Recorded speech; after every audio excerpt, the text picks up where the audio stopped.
I'm Elex Michaelson. This week, the issue is education, and our exclusive guest is George Clooney. What do you think is the lesson that the rest of the country can learn from what's happening right now at Roybal? The Oscar winner talking about his new public school magnet program.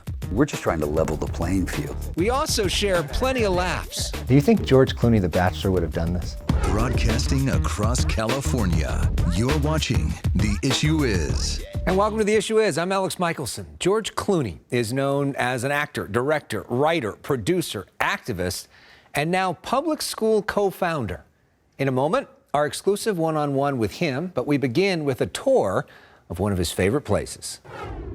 We know this works. George Clooney shows off the school program he co-founded to the U.S. Secretary of Education and the second gentleman of the United States. You're in a model that we want to replicate across the country. We can do this with nurses, we can do this with tech, we can do this with so many different things all across the country. We very quickly can change the face of our industry. In September, Clooney helped to launch the Roybal Film and TV magnet in downtown L.A.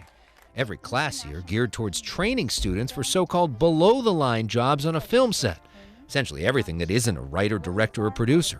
There are 60,000 plus of those jobs in L.A. alone. That's a lot of work out there. Many of the students here had never had access to equipment like this before. Now that they do, they see new possibilities.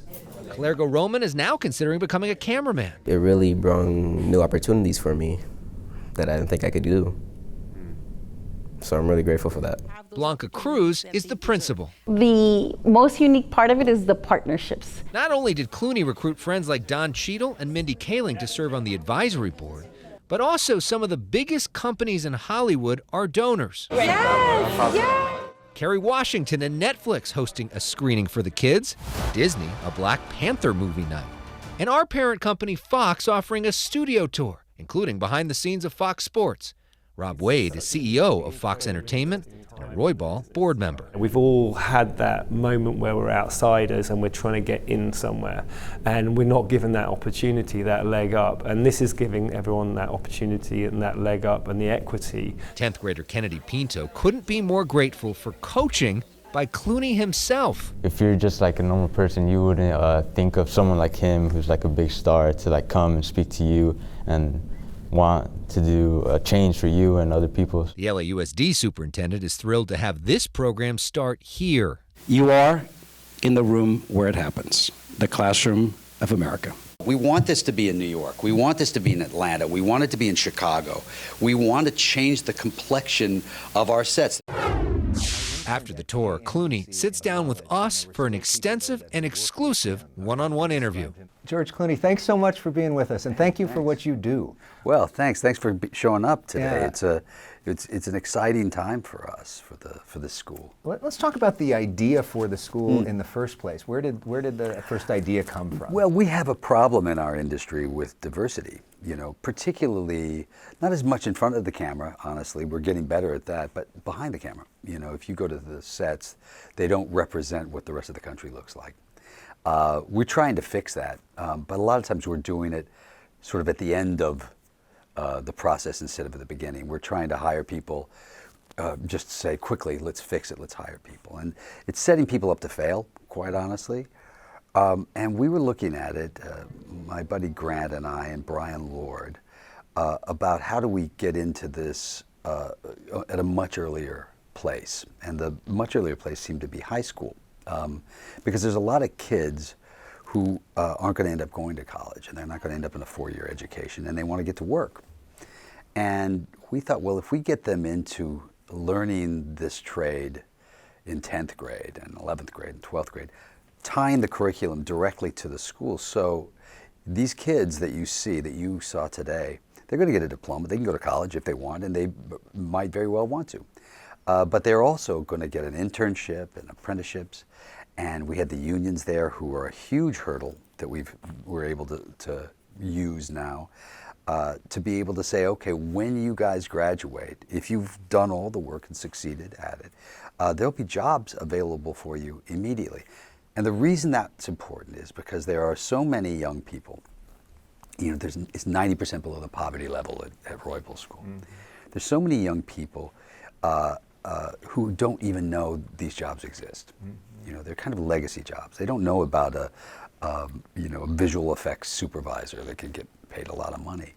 And so they don't know to apply. They don't know to apply themselves to learn it.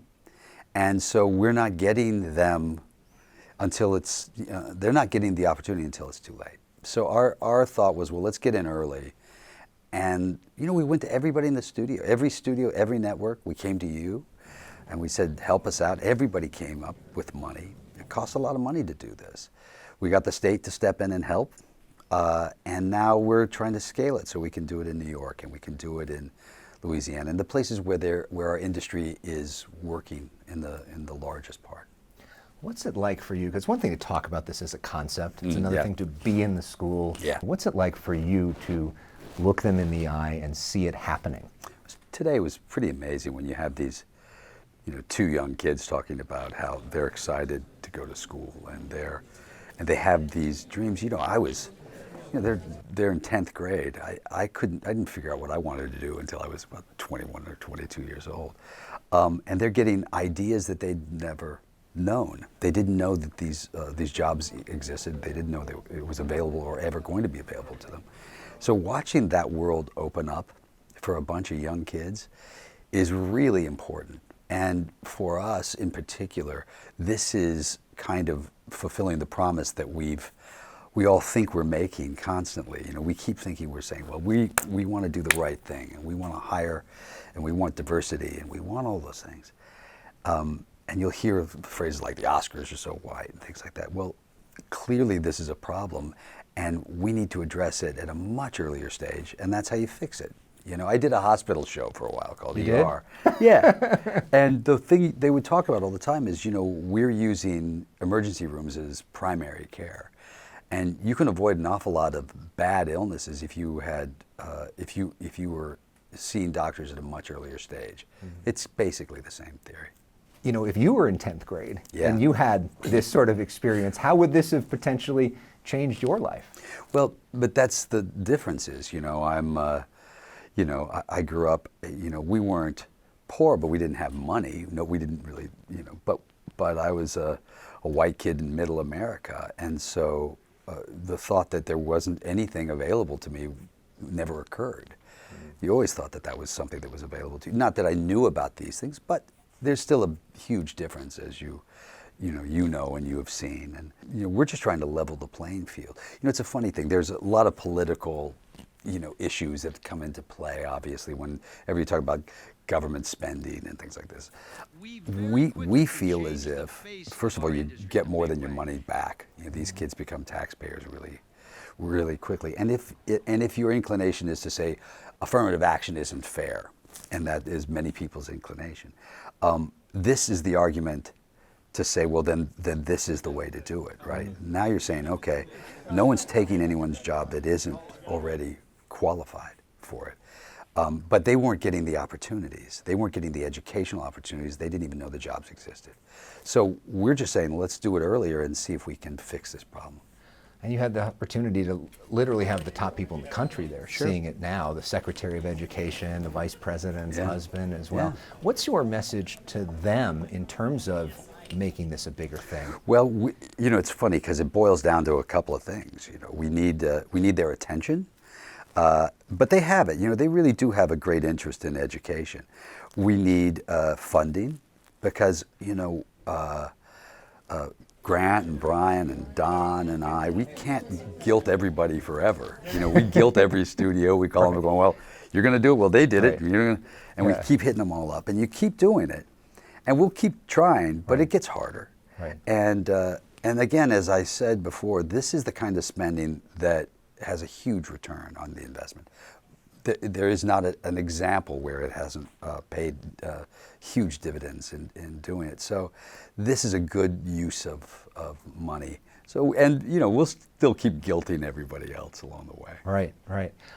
In terms of, you know, you're a father now. Yes. Has that changed the way you think about kids and schools now? Well, yeah, I want to get my kid in school so I can do something during the day. I don't know, you're a father. Are you a father? I'm not. You're not a One father? Well, day. Yeah, I get should be. busy, will you? Well, I'm looking towards you as Yeah, an I example. started late. Let me have some few extra years. Yeah, you got some free time. Yeah. Well, I'll tell you, it's it just reminds you of how responsible we are for one another. We're all responsible for one another. You were talking earlier about how when you were in college, you worked on a project for breast cancer and you raised a lot of money, hundreds of thousands of dollars, you said. Well, that's a really good lesson in life at a very young age, which is let's forget all of the stuff. Let's forget about what we've just been watching with the House and their arguments over who should be Speaker. Let's forget all of this and remember that we're all in this together. And we have to look out for one another. And we have a responsibility to one another. And, I grew up in a small town in Kentucky, which is, their tendency would be to be conservative, as you can imagine. Well, you wouldn't know that when you walk the streets. When you throw out all of this other stuff, we look out for one another as human beings. And given an opportunity, to whom much has been given, much is expected, and we have responsibilities. Up next. Are there any maybe mistakes you made in high school or things that you did at the time that now looking back you can teach the kids about? Sophomore in high school was 5 years of my life. When you were joking earlier to the kids about how you was a sophomore for 5 years, right? And joking about that. But are there any maybe mistakes you made in high school or things that you did at the time that now looking back you can teach the kids about? No, there's no lessons for me to be giving anyone. When I was in school, Kentucky, particularly a very poor town, public school, tiny school. There were 23 people in my senior class. Wow. I was the center on the basketball team. Oh, I'm wow. 5'11". And so we were, I think, about 49th in education. We used to look at I think it was Mississippi, and we go, well, we're not Mississippi. Okay. There wasn't a lot of money spent. There wasn't a lot of money to be had. So your education oftentimes came about through your parents. A lot of it did. That's changed considerably now, and certainly even in the school that I went to is now a really wonderful school. But I think that this idea of taking a village, it's going to be your parents, it's going to be your teachers. The teachers at the school that you saw today, they're amazing, man. They, Blanca, the principal, the woman who's running this thing, she's incredible, and she has great determination, and really believes that every single one of these, nobody should be slipping through the cracks here. She's an exciting person to be around, and what we learned after COVID was who are really essential in our lives, essential workers, healthcare workers, teachers, the people that make our days run, and she is essential in our, certainly in the schools that we're working on. You've done obviously so many things and used your platform for so much good and had some fun along the way. Sure. But in terms of your career, where does this shape into your legacy and this sort of fit? I don't know. I don't think it's not for me to figure out what legacies are going to happen. That'll be long after I'm. I mean, is this among the most fulfilling things that you've done? It is for me. Incredibly fulfilling. It's incredibly fulfilling to sit there and watch those kids today. But I sort of, you kind of want to take the emphasis off of yourself in these situations, because I get enough attention and people are nice enough to me. What I see is a community. I've always said this about our industry. I really do believe it's a community. I think it's some really nice, wonderful people. There's some idiots. There always have been. But I think it's a community of people who really care and want to do a lot of good. And I think we've missed some opportunities over the years, clearly. And I think we can and will and are doing better. And this is one of those steps. And I'm thrilled to be a part of it, And so, what do you think is the lesson that the rest of the country can learn from what's happening right now at Roybal? Well, that don't give up on anybody yet. Listen, we're not asking anybody to say, make their, give everybody a break. We're saying give everybody the same starting line, and then let's figure out who does. Because right now the starting line isn't equitable at all. And so I think the country, we all know it. I mean, this is not, we're not breaking news here. But when you see it up close, it's pretty obvious where that line is. And if you're not being told about jobs, 60,000 jobs in California that are, not, and remember this, it's not acting, it's not writing, it's not directing. Those are all jobs that require some skill, but also require a tremendous amount of luck. I believe me, as an actor, I struggled for years and years and years, and you had to be the right place at the right time. You have to be lucky. These are jobs that don't require luck. They require you having a skill and having learned a skill. And everyone in that room that you saw today was invested in that. And there are going to be 350 kids in this school when we fill it out to a senior level. And with any luck, we'll be able to be graduating, 100, 150 kids every year, and maybe in New York, and maybe in Louisiana, maybe in Chicago. And if we can do that, we can really change the complexity of the way our sets look, which I think is important. And what will that mean for you 4 or 5 years from now when you're on that set, either acting or directing, and you see your kids from your school now working on the set? Amazing, wouldn't it? Wouldn't that be incredible to be able to sit there and have some kid come up and go, "Hey, I went to Roybal." That'd be amazing. Less for my reaction, and more about just the idea that, one of the things that really came through when you talk to those kids today, and we got a chance to talk to them, we met them several times, is it's not just that they're getting an opportunity, they are actually feeling that we're there to support them. They feel sometimes for the first time that that they have value, and that their hard work could end up meaning the exact same thing as everyone else's hard work, and that's important. That's an important place to go. They feel seen. Yeah, sure. And not only feel seen, but seen by one of the top actors huge in the world. Star, a huge star. I mean, come on. The biggest star in the world. That's what I try to tell people. Yeah. I told Tom Cruise that the other day. I was going to say, that's what we said to him last week. No, just kidding. So, just to wrap things up, sort of where do you think this all goes? What's next for this process? Don't know. We're successful already. We're successful because of the recruiting. We're successful because of the curriculum. We think we have a good chance of it really escalating. And it doesn't have to just be this industry. This could go into the medical industry. It could certainly go into the tech industry. So this is not it's not just singularly for us, but Jim Giannopoulos said it today too, but it's good that it's us because we are part of the people that communicate things to the rest of the world. When we come back, how George Clooney uses shame to get his way. We should shame him now. Has anybody said no to you? Are most people saying sure. yes? Yeah. Oh, we had people say no on this. We should shame them now. Yeah. No, but the threat of shame is it's something I learned years of fighting bad guys in other countries, which is you can't shame the bad guys, but you can shame all of the people who do business with them, right? So you can go to the Sultan of Brunei says he's going to execute people because they're gay.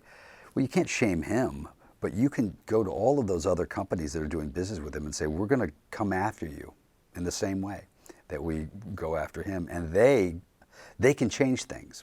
So shame is a very useful tool in what we're trying to do. It's I have great joy. I used to do that with the telethons. We'd go, well, we need the network, and you just shame everybody into giving us time. I mean, it's pretty remarkable, though. I mean, it seems like almost every major entertainment company is behind this, right? Well, I kid about shame. The truth is they want this because they have the same problems. We all have the same issues, which is we know what the result needs to be, but we haven't been particularly good at the process. And this will not solve all the problems, but it will solve a piece of it. And and that's one of the things, and I think that's what the studios and the networks and the unions, I mean, if you think about it this way, let's say we did everything right. We got all these kids in education, and they've learned a trade. I've now learned to be a production designer, and I'm going to build sets. And you don't start as the designer, but you're going to start as a set decorator or something like that. and you've got all those skills, and you've apprenticed, and you've interned, and you've done everything, and you're 18 years old, and you need a job, you still got to get through the union. You still have to, the union is the one that can stop you. And Mike came, when we called him, he said, you're pushing on an open door. I'm in, whatever way I can help. So we're going to get these young people with skill in early, and that means they'll be getting work early. That's so cool. Do you think George Clooney, The Bachelor, would have done this? Well, yes, I did it. I've done other things like that, but it's been a while. You know, it's been 9 years now I've been married, so come on. Now you're there. Up next, a final word from Clooney and how you can help. Thanks for coming out, and thanks for covering it, because it's important to us. Because, you know, part of the secret for us to expand this is going to be for you to cover it. You know, I mean, my father was a newsman for many, many years. And a great newsman, he well respected. Really well respected newsman. And one of the things he really taught me as a young person was that it has to be, you know, it can't just be in a vacuum, that we have to, you know, it has to, other people have to know about it. And that's what you're doing. Well, honestly, your respect for our industry, from Good Night and Good Luck and from other things you've done over the years, I think is very meaningful to people in this industry. Well, I believe for you to use your platform to help journalism at a time when journalism needs somebody standing up for it. Well, I'll tell you what, my wife really has gotten more journalists out of jail than probably any lawyer. I mean, from Azerbaijan to Egypt to Myanmar. She's done an amazing job. So she's the real champion of the journalists. You both are pretty great. Yeah, that's a nice power couple. Thank you very much, George. Thank you for the time. For more information on how you can help or attend the Roybal School, scan the QR code on your screen right now.